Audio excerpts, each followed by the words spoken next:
Yeah, so of course when I start filming, the stupid clock tower goes off, but luckily it's only 1 o'clock, so it won't go on for too long. But like when it's like lunchtime at 12, it goes on for like no joke 10 minutes. Like it does like a song like each day. So yeah, I'm just gonna let this go before I start this video, so. Hey everyone, it's Lexi, and so today's video I'm going to be sharing with you all of my favorite books from 2016. I have a couple here. I don't know how many. I'm not going to do like 16 of 2016. Like, I don't know. I keep everything stored in my bullet journal that I've read. So this year I read 54 books that ended up being 20,331 pages. So it was a really good, successful book year. My goal was to read 50 and I read 54. So yeah, that was good. So yeah, I just keep everything in my bullet journal.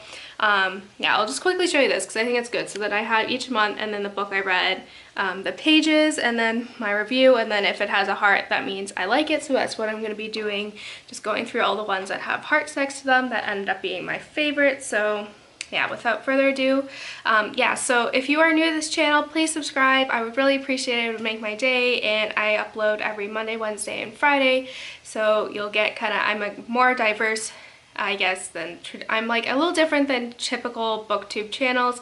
I have kind of more books that aren't really talked about on booktube. There are some that I know a lot of people talk about that I do enjoy, but yeah, I kind of mix it up. I do some bullet journal stuff and all that. So yeah, so without further ado, let's get started. So the first book has to be one that I read in January, and it's Career of Evil by Robert Galbraith, which is a pseudonym for J.K. Rowling, and this is her third book within the Robert Galbraith, or in the Cormoran Strike series, which follows a private detective in London. And I enjoyed the first two books. They weren't perfect.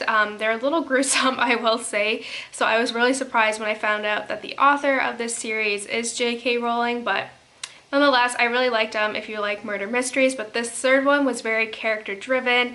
There's been a lot of sexual tension between Robin and Cormoran, and just a lot of stuff happened, so I cannot wait for the next one to come out. I don't know when it's coming out. I've tried to look, but yeah, because it left on such a cliffhanger, and I was just like, oh my god, like, holy smokes. So yeah, this was a really good book, and if you're kind of iffy, if you read the first two and you're a little iffy to continue, like this third book, you can tell like she, everything like for the past two books led up to this book, and like this is where the series really like kicks off, and it was just amazing, and I was just like I couldn't stop thinking about it days after I started reading. Like, that's how much I loved it. So the second book has to be Codename Verity by Wein, and this ended up this is a World War II historical fiction novel following two best friends who are fighting in the Allied, like kind of the Royal Air Force.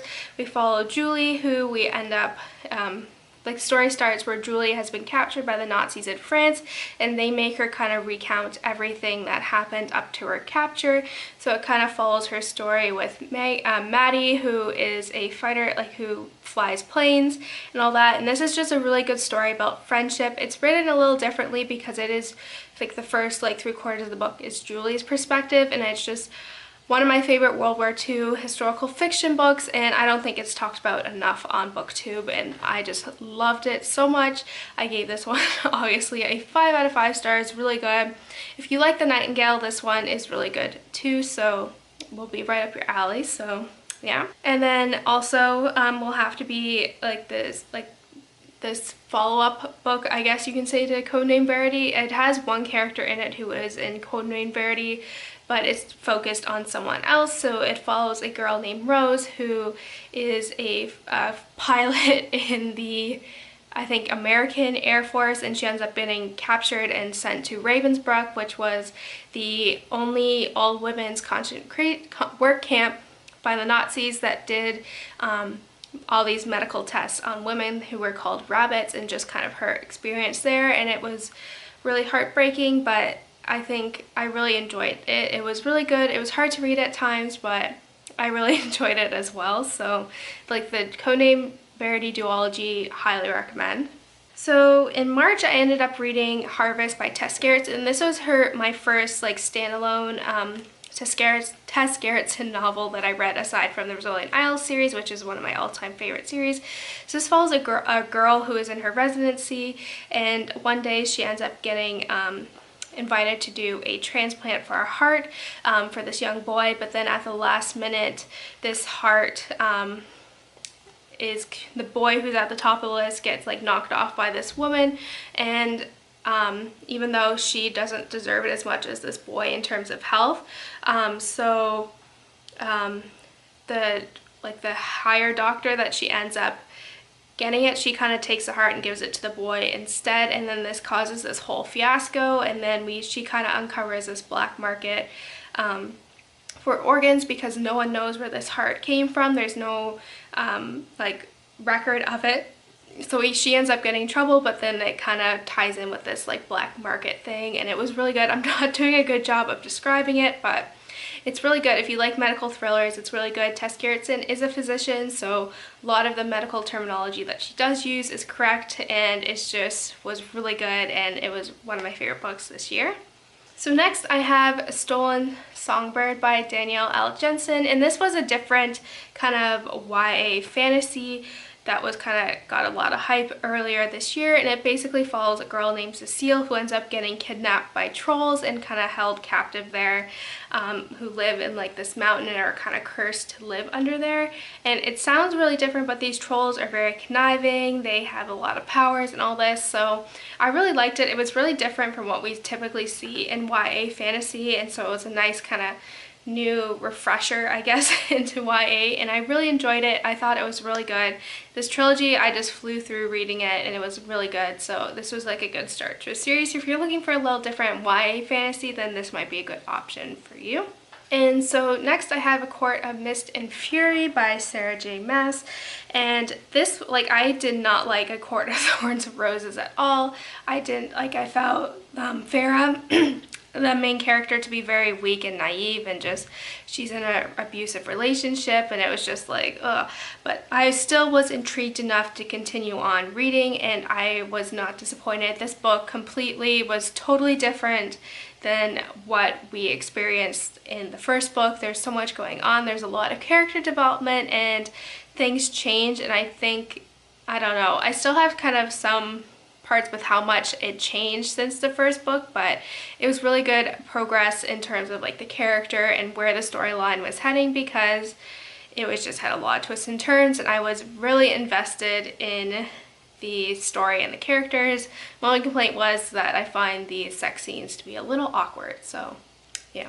So next I have Season Storm by Leigh Bardugo, and this is the second book in the Grisha trilogy, and yeah, I really liked the first book. I thought it was good. I know there's mixed feelings about this trilogy overall, but I really liked it. I didn't have too much complaints besides Mal, and just I felt like the main character could have done better than him, but what can I say? But this book, it introduces a new character that I love so much, Alexander. I loved him, and just like his role, and that we get like the stakes are higher this time. I usually like the second book in trilogies more, and this Hunger Games, I like the second book, Catching Fire, better, and then in the Grisha trilogy I like this one the most. So yeah, overall I was really impressed. I flew through this trilogy. It was really good, and yeah, I know there's a lot of mixed feelings about this, but overall I really liked it.